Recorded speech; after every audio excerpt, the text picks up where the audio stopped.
요즘 참 내 몸이 예전 같지가 않죠. 100세 시대 건강하게 살고 싶은 마음, 전문의와 함께 튼튼하게 오래 내 몸을 사용하는 방법 알려드립니다.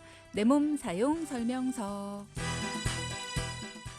주위에 보면 하루 종일 컴퓨터나 모바일 기기 사용하는 분들 많으시죠. 이런 분들은 특히나 손목 통증에 취약할 수밖에 없는데요. 또 집안일을 하는 주부님들 중에서도 손목 통증으로 고생하는 분들 참 많으십니다. 이렇게 손목을 과도하게 자주 쓰거나 특정 동작을 반복하는 경우 손목 근육과 신경 등의 부담이 가서 여러 가지 질환을 주의해야 되는데요. 그중에서도 대표적인 게 바로 손목 터널 증후군 그리고 건초염 등입니다. 자, 오늘은 1년여 만에 함께합니다. 한방병원에서 오셨어요. 김용 한방병원장과 함께 손목 질환, 손목 통증에 대한 궁금증 그리고 고민을 해소해 보도록 하겠습니다. 인사 나눠볼게요. 원장님 안녕하세요. 네, 안녕하세요. 수원 본바른 한방병원 병원장 김용입니다. 반갑습니다. 네, 환영합니다. 네, 반갑습니다. 네. 아니 근데 시작하자마자 이런 문자가 왔는데 3792님께서 손목 쪽이 움직일 때마다 찌릿하면서 아파요. 침을 맞으면 나올 수 있을까요? 아픈 지 2주가 넘어가는데 왜 아픈 걸까요? 이런 얘기를 하셨거든요. 네. 손목은 왜 아픕니까? 그러니까 손목도 이제 어느 부위에 아프냐, 아니면 손가락이 뭐 저리냐, 당기냐, 뭐 이런 증상에 따라서 단순히 이제 손목의 과사용이나 많은 사용에 의해 가지고 나타나는 증상들도 있겠지만 네네. 관절염, 그다음에 목 디스크 여러 가지 증상들을 종합적으로 이렇게 봐야 되는데요. 보통 손목을 많이 사용하는 분이라면 또 오늘 얘기할 그 건초염이라든지 아니면은 손목 터널 증후군 이런 거로 준해서 이제 봐야 되고요. 침이라든지 또 약침, 그다음에 봉침, 뭐 이런 그 치료로 해가지고 증상을 호전시킬 수 있는 부분들은 있습니다. 네. 그럼 증상에 따라서 치료법이 달라지는 거? 증상에 따라서 치료 부위가 좀 달라질 수가 있고요. 또 그리고 이게 오래됐느냐 아니면은 얼마 안 됐냐 이런 거에 따라서 그 치료 강도라든지 뭐 한약이 들어갈 수도 있고 아니면 다른 치료와 이제 병행할 수도 있고 이렇게 이제 치료 방법이나 이런 부분들을 좀 다양화할 수가 있을 것 같습니다. 그렇군요. 네. 시작하자마자 손목 통증을 호소하신 분이 계셔서 잠깐 소개를 드렸고 일단은 시작하자마자 이렇게 문자가 오는 경우는 흔치가 않아서 요즘에 손목이 아프다 하면서 원장님을 찾으시는 분들이 많으신가 봐요. 이렇게 문자도 오는 거 보면. 네, 봄이 되면서 이제 암만 해도 이제 겨우내 많이 쌓였던 먼지라든지 대청소를 한다든지 그다음에 이사를 한다든지 이렇게 하면서 손목을 이제 사용하는 경우가 좀 많이 있고요. 청소를 네. 하게 되면은 또 평상시에 안 사용하던 그 손목을 좀 많이 사용하다 보니까 그쪽이 다쳐가지고 아니면 그쪽이 삐끗 아니면 염증이 있어서 많이 오시기도 합니다. 네. 그럼 오시는 분들은 대체로 손목이 어떻게 아파요 하면서 오세요? 보통 손목 주변이 이제 부었다 아니면은 그쪽이 찌릿찌릿하다 타는 듯한 통증이 있다 이런 증상들도 있으시고요. 타는 듯한 통증. 네, 통증의 이제 강도에 따라서 좀 다를 수도 있고요. 그다음에 이제 손가락이 저리다, 당긴다 이런 증상들도 생길 수가 있고요. 또 심하게는 또 이 손목 근육이 이제 줄어들었다 이런 증상으로도 많이 오시기도 합니다. 네. 손목 근육이 줄어들었다는 건 뭐예요? 그러니까 우리 엄지 손가락에 보면은 여기 보면은 딱 그 엄지 두덩이라고 보통 얘기를 하죠. 한의학에서는 이게 이제 물고기 배 모양이라고 해가지고 어복이라고 합니다. 그래서 요 부분의 근육이 줄어들어 가지고 쏙 들어간 경우도 있거든요. 이런 경우에는 손목 터널 증후군이라든지 이런 그 마비 증상이 좀 오래됐을 때, 만성화됐을 때 이런 증상이 나타나기도 합니다. 그렇군요. 그럼 아무런 증상 없이 그 어복이라는 그 부분이 문제가 생길 수도 있어요. 살이 빠지거나 뭐 이렇게. 그러니까 이게 증상이나 이런 부분들이 느끼는 게 이제 개인차마다 너무 다양하기 때문에 그런 부분들의 증상이나 이런 게 참을 수 있을 정도의 통증이라든지 저림감이 이제 오다가 만성화되면 통증이나 이런 부분이 아니라 이제 근육이 위축이 되거나 이제 그쪽 부분들이 심하게 다쳤을 경우에는 그런 증상이 생길 수가 있습니다. 그렇군요. 네. 자, 앞서 원장님께서 그런 말씀하셨습니다. 요즘에 손목 통증으로 찾아오시는 분들이 많고 증상은 이렇게 다양하다. 그중에서도 대표적인 손목 질환이라고 하면 손목 터널 증후군 그리고 또 앞서 말씀하신 것처럼 건초염 이런 말씀을 주셨는데 그럼 일단은 손목 터널 증후군이 조금 더 저희한테는 익숙한 단어여서 요거에 대해서 먼저 얘기를 하자면 손목 터널 증후군 하면 우리는 일단은 한방병원보다는 양방병원을 생각을 하거든요. 한방병원, 그러니까 한의원에서도 이렇게 진단을 내립니까? 이 병명으로? 그러니까 진단이라고 하는 거는 어차피 그 통증이나 이런 부분으로 해가지고 손목 터널 증후군이라고 하는 그 그러니까 어떻게 보면 양방의 이게 진단명이긴 하지만요. 그렇죠. 그런 걸 가지고 저희는 한의학적으로 뭐 다른 그 진단이나 이런 부분들을 이렇게 그 접근을 하기는 합니다. 그래서 손목 터널 증후군에도 꼭 이제 그 증상에 따라서 만성이냐 뭐 그 급성이냐 이런 부분들도 있지만 우리 저희가 이제 혈액이 많이 뭉쳐가지고 순환이 안 돼가지고 생기는 그런 증상들이라든지 아니면은 또 수액대사라든지 염증이 많이 생겨서 나타나는 우리 담이라고 하는 그 질환으로 이렇게 진단을 내리든지 이렇게 진단을 내리면서 그 치료나 이런 부분들은 한의학적으로 치료를 하기도 합니다. 네. 그러면 손목 터널 증후군 네. 일단은 뭐 양방에서 내리는 진단명이니까 요거는 우리가 이해하기 쉽게 계속 이렇게 이야기는 하고 있습니다만 일단은 이게 어떤 질환이냐부터 이해를 하면 좋을 것 같아요. 네, 여기 이제 손목 앞쪽에 보면은 그 손목 터널이라고 하는 그런 부분에 네. 이제 인대하고 그 힘줄하고 이제 신경이 그러니까 9개의 그 힘줄하고 신경 하나의 신경이 이렇게 지나가게 됩니다. 네. 그래서 요게 이제 손가락을 굽혔다 폈다 하는 이런 힘줄도 이제 같이 있게 되는데 요 부분에 정중신경이라고 하는 그 신경이 같이 있으면서 요게 눌리거나 염증이 생기거나 이렇게 하면서 그 증상이 나타나는 그런 부분들을 손목 터널 증후군이라고 하는데요. 보통 사람들이 한 50% 평생에 있어가지고 한 50% 정도는 요 질환을 경험을 하게 될 정도로 우리 손목에 있어가지고 가장 또 흔한 신경학적 증상이라고 얘기를 할 수 있습니다. 그만큼 흔하다고 하면은 어떤 사람들이 조심을 해야 되느냐, 어떤 사람들이 잘 걸리는지, 그러니까 원인이 좀 궁금해요. 네, 물론 이게 이쪽인 뭐 종양이라든지 아니면 골절이라든지 이렇게 외상에 의해서 나타나는 경우도 많이 있긴 하지만요. 이제 가사 노동을 많이 하시는 우리 주부님들이라든지 그 택배 직업처럼 이렇게 물건을 많이 드시는 분들이라든지 아니면은 이 우리 컴퓨터라든지 스마트폰을 많이 사용하게 되면 여기 자세를 보시면 엄지 손가락하고 새끼 손가락이 약간 좁아지는 이런 자세가 많이 이렇게 가게 됩니다. 이렇게 되면은 그 손목 터널이라고 하는 부분들이 이제 좁아지는 그런 그 자세가 오랫동안 나타나게 되는데 이런 분들 같은 경우에는 그 질환이나 이런 부분들이 쉽게 노출이 될 수가 있고요. 또 비만이라든지 임신의 경우에는 몸이 붓거나 이렇게 하면서 그쪽 부분 손목 터널 부분에 염증이라든지 붓기라든지 이런 걸로 인해 가지고 누르는 그런 증상들이 많이 생길 수가 있는 부분들은 있습니다. 그렇군요. 네. 그런 얘기 하더라고요. 뼈에 문제가 생기면 정형외과로 가고 그러니까는 이 근육에 문제가 생기면 한방으로 가야 빨리 나. 이렇게들 흔히 말씀을 하시거든요. 네. 손목 터널 증후군 같은 경우에는 어디에 문제인 거예요? 그러니까 손목 터널 증후군이라고 하는 거는 결국에는 이제 구조적인 그 부분이 좁아지거나 눌리거나 이렇게 해서 나타나는 부분들이기 때문에 자세라든지 손목이 이제 좁아지는 그 부분들을 넓혀주는 치료 이런 부분들이 좀 필요하고요. 그 다음에 이제 인대 그 힘줄하고 이 신경이나 이런 부분들이 자꾸 이렇게 엉겨 있으면서 염증이나 이런 부분들 그 다음에 순환이 안 되는 부분들이 있기 때문에 그런 부분들 같은 경우는 침 치료라든지 약침 치료 이런 부분들이 조금 더 탁월하게 효과가 나타날 수도 있습니다. 그래서 한의학적으로는 손목 터널 증후군이나 이런 부분들을 침 치료나 약침 치료 이런 걸로 해가지고 좀 빨리 회복할 수 있게 만들 수 있는 부분들의 장점은 있습니다. 네. 물론 이게 뭐 어느 병원을 가느냐 이거는 사람마다 다른 거고 치료의 효과도 사람마다 다를 수 있겠지만 이렇게 말을 하는 데는 이유가 있을 것 같다는 생각에서 한번 여쭤봤었고요. 이제는 손목 터널 증후군이라는 것이 과연 어떻게 치료가 되고 그리고 또 어떤 경우에 따라서 그렇게 치료 방법을 다르게 사용을 하는지 그리고 또 어떤 증상이 나타났을 때 우리가 병원에 빨리 가봐야 되는지 이런 부분에 대해서도 잠시 후 2부에서 나눠보도록 하겠습니다. 잠시만요. 2755님께서요. 저는 주부인데요. 애가 셋이라서 손빨래를 좀 많이 합니다. 그래서 그런가 손목 터널 증후군이 자주 오는데 뭔가 치료를 해도 자주자주 재발이 돼요. 여자들한테 손목 터널 증후군이 자주 온다고 하는데 그래서 그런가요? 라는 질문을 주셨거든요.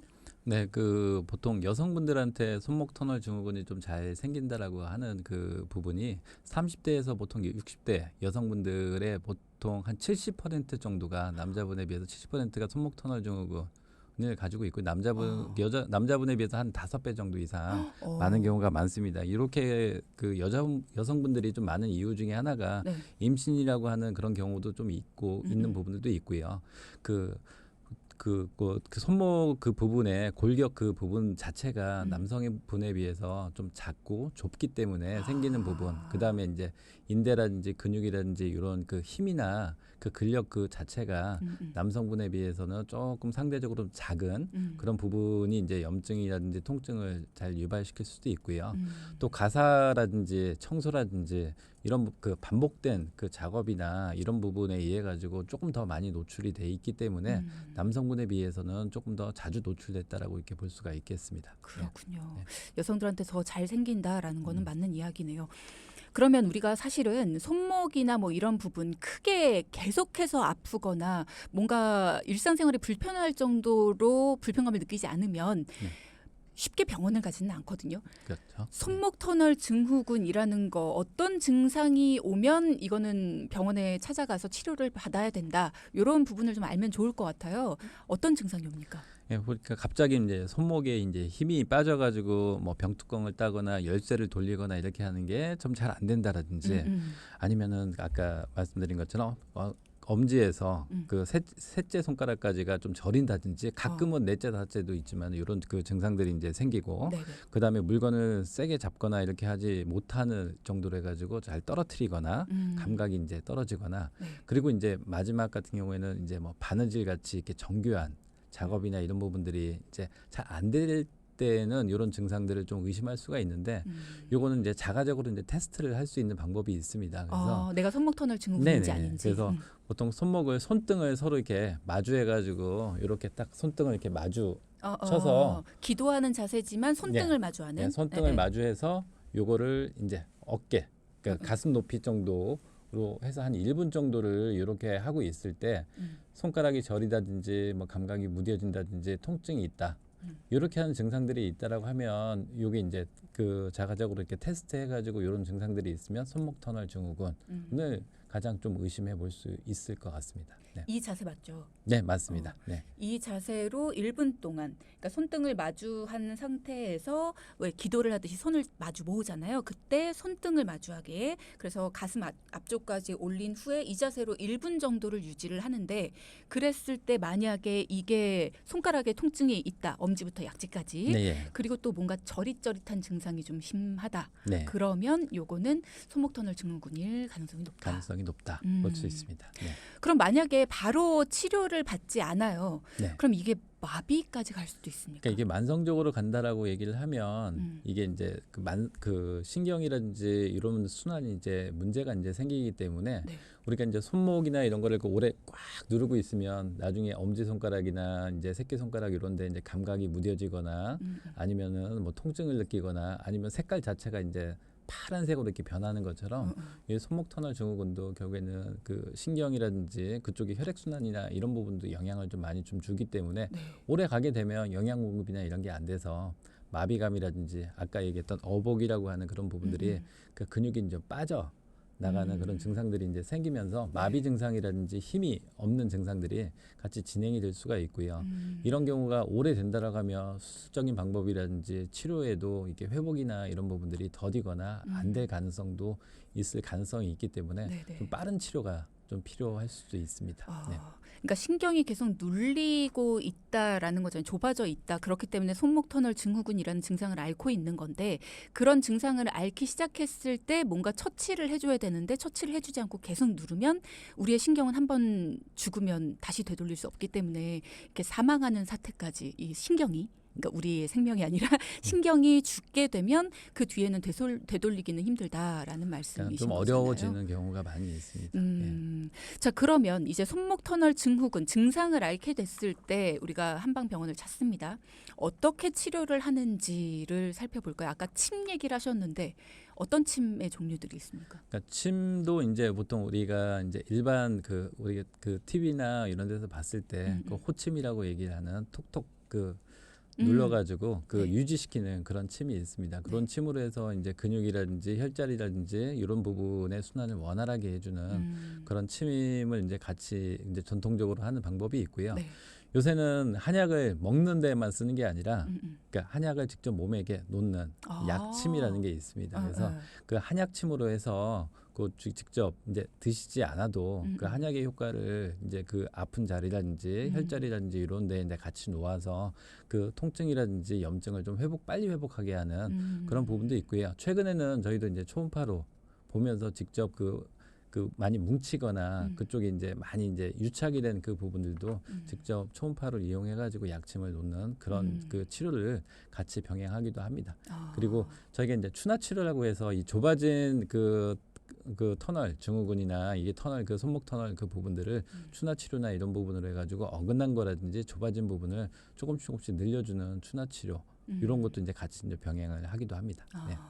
그럼 평소에 이 손목 터널 증후군을 좀 앓고 있다, 손목이 좀 저릿저릿하다 이런 분들 같은 경우에는 집에서도 본인이 관리를 하시는 게 필요하잖아요. 네네. 어떻게 해주시는 게 좋아요? 일단 통증이 심하거나 이렇게 하시는 분들 같은 경우에는 일단 가장 또 중요한 거는 많이 안 쓰는 게 가장 좀 중요합니다. 이게 자꾸 재발을 할 수 있는 그 부분이 자꾸 아픈데도 불구하고 또 이제 계속 사용을 하기 때문에 계속 만성적으로 가는 부분이고요. 그렇죠. 이런 부분들은 이제 뭐 안 쓰는 게 가장 좋긴 하지만 이제 스트레칭이나 이런 부분으로서 초기에는 그래도 간단하게 이게 풀 수 있는 방법이 있습니다. 그래서 그 주먹을 쥐고 얼굴에다가 이렇게 얼굴 높이에 이렇게 올린 상태에서 네. 손바닥을 펴고 네. 엄지 손가락을 이렇게 편 상태에서 요걸 이제 그 손목을 이제 뒤로 꺾습니다. 꺾은 상태에서 요거를 접시 나르듯이 해가지고 뒤집어 어머니 좀 약간 당기는 느낌이 나실 겁니다. 네. 이 상태에서 엄지 손가락을 쭉 눌러주는 스트레칭을 해주면 이 엄지 쪽으로 그 다음에 이제 이 손목 터널 쪽이나 이런 쪽으로 그 좁아진 부분이라든지 근육이라든지 이런 게 뭉친 부분들을 많이 좀 풀 수가 있는 방법이 있기 때문에 이 상태에서 꾹 누른 상태에서 한 10여 초 이상 쭉 해주시면 이 스트레칭으로서 가장 좀 좋은 또 스트레칭이 좀 되지 않을까 합니다. 네. 자, 지금 듣고만 계신 분들은 약간 이미지가 상상이 힘들다 하시는 분들 저희가 따로 영상으로 올려둘 테니까요. 요거 보시고 따라해 주시면 좋을 것 같습니다. 건초염이라는 것도 손목에 많이 생기는 질환 중에 하나다라는 말씀 주셨는데 요거는 또 어떤 질환인가요? 그러니까 수근 그 손목 터널 쪽에 이제 손가락 그 안쪽에 이제 증상들이 있으면 수근관 증후군이라고 얘기를 하는데 네. 우리가 그 뭐 연예인이 많이 하는 최고예요 할 때 네. 엄지 손가락을 치켜들면 엄지 손가락 그 뒤쪽 손목 쪽에 보면 두 개 그 힘줄이 보일 겁니다. 네. 톡 튀어나와요. 네. 그거를 이제 싸고 있는 그 막이 이제 건초. 그러니까 우리 관절에서 보면은 윤활 막이 있긴 한데 요 부분을 건초라는 거는 이 인대가 이제 움직일 때 요거 싸고 있는 활액망이라고 생각하시면 됩니다. 윤활제 역할을 하는 그 부분에 염증이 생기면 요거는 건초염. 또 뭐 저희 쪽 용어는 이게 득괴르뱅. 득괴르뱅. 이 질환을 발견했다고 해가지고 득괴르뱅 병이라고 이렇게 부르기도 하는데 건초염이라고 보통 일반적으로 이렇게 많이 합니다. 그러면 엄지 손가락을 감싸고 있는 힘줄인 네. 건데 건초염은 왜 생길까요? 이것도 이제 많이 이제 사용하시는 분들이 많이 사용을 하는 주로 많이 생기시는데요. 주로 요리하시는 분, 그러니까 주로 이제 칼질이나 이런 거를 좀 많이 하시는 분이라든지 또 특히 육아를 하시면서 아이를 이렇게 손을 이렇게 한쪽으로 이렇게 들고 이렇게 하시면서 손가락을 많이 이렇게 쓰시는 그 건초를 많이 그 손목 주변을 좀 많이 사용하시는 분들. 그다음에 이제 뭐 키보드, 스마트폰을 요즘에 엄지족이라고 해가지고 엄지 손가락을 많이 사용을 하시는데 이런 분들이 좀 건초염이나 이런 분들이 많이 생기는데 예전에는 주부나 이런 분들도 많이 생겼는데 요새는 그 학생들도 이 손목 그 터널 증후군뿐만 아니라 이런 건초염도 많이 이제 질환이 있어서 오시기도 합니다. 예. 저는 방금 전에 말씀해주신 그 최고예요라는 그 엄지손가락을 든 이 자세, 이 포즈 이렇게만 하고 있는데도 지금 엄지손가락 쪽이 굉장히 땡기거든요. 자가 진단법이 있을까요? 요거는 엄지 손가락을 굽혀 보십니다. 굽혀서 이 나머지 네 손가락으로 요걸 감싸고 요걸 새끼 손가락 방향으로 꺾어 봅니다.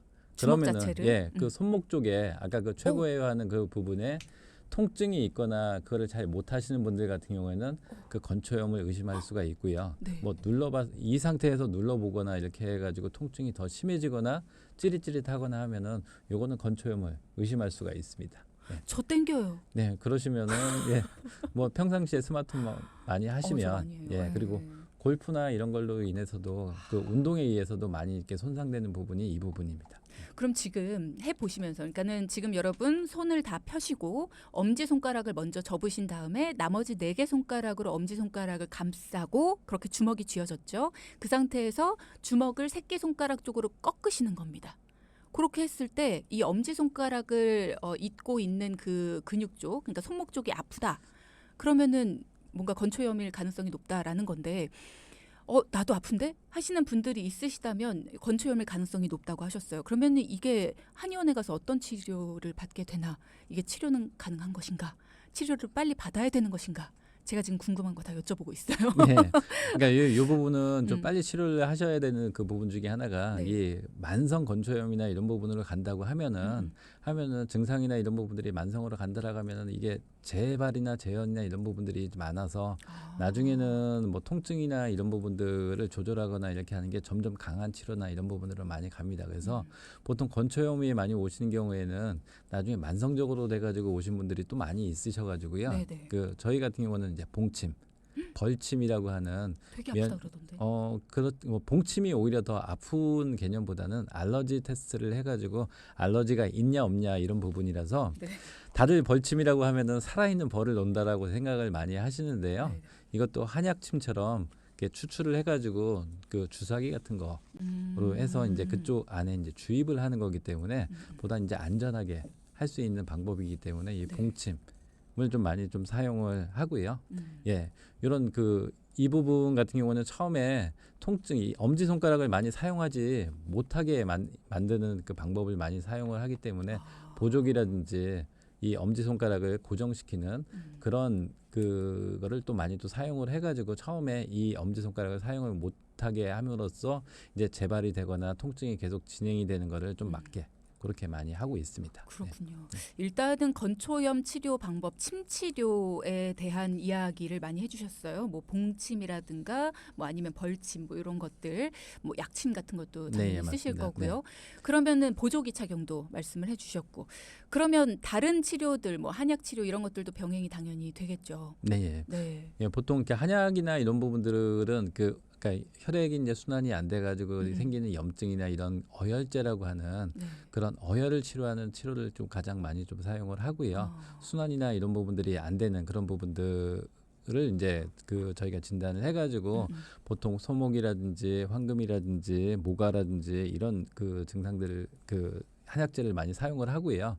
평상시에 이제 근육이라든지 요 인대라든지 이런 게 많이 뭉쳤을 때 이 모가라고 하는 그 부분들이 근육의 염증이라든지 근육이 뭉치거나 이렇게 하는 걸 풀어주기 때문에 평상시에 모가라고 하는 모가차 이런 것도 많이 이제 복용하시는 게 도움이 좀 되시고요.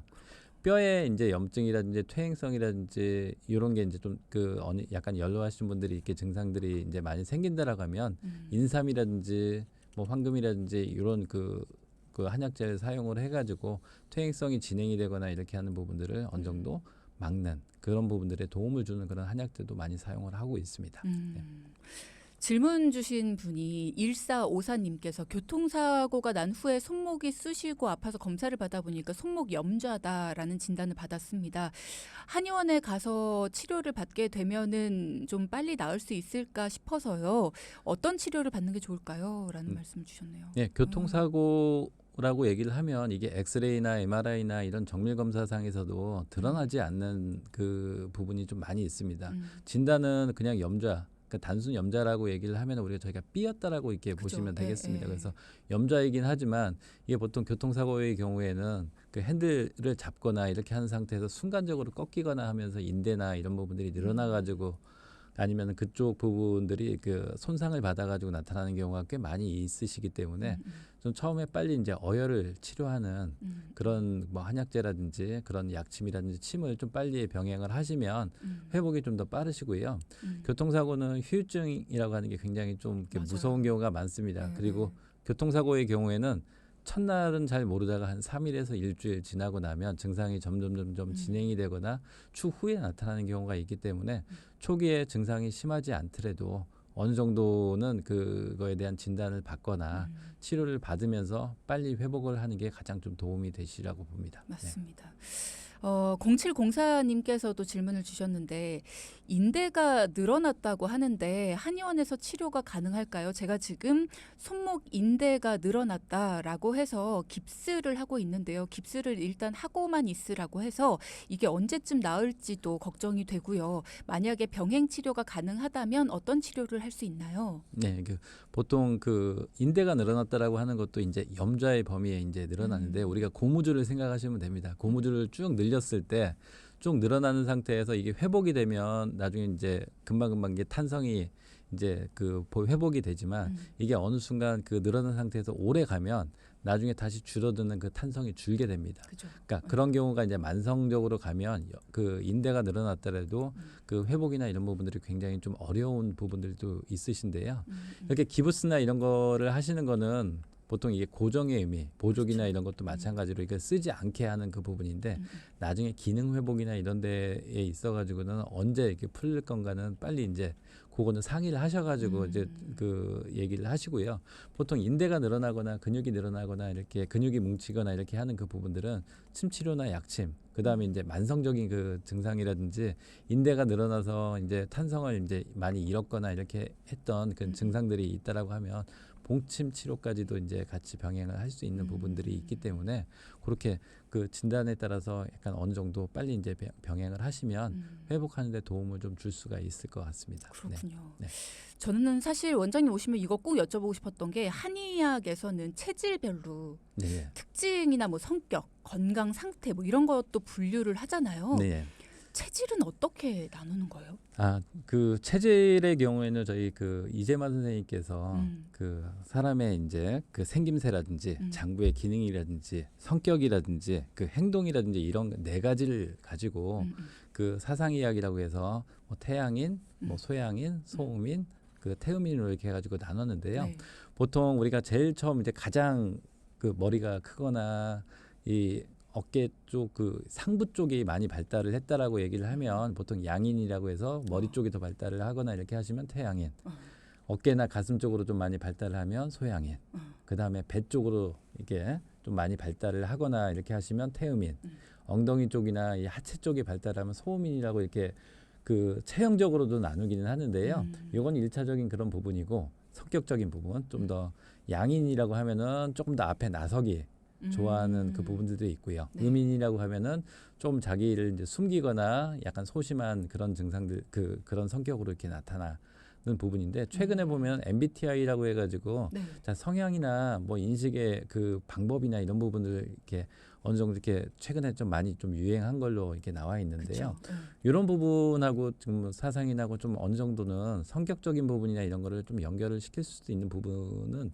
어느 정도 이게 드러나지는 않지만 그래도 그런 부분으로 했을 때 성격적이나 성향적인 부분을 그런 부분하고도 연결을 좀 할 수도 있는 부분도 있지 않을까라는 그런 생각을 합니다. 네. 제가 예전에 한의원을 갔더니 예.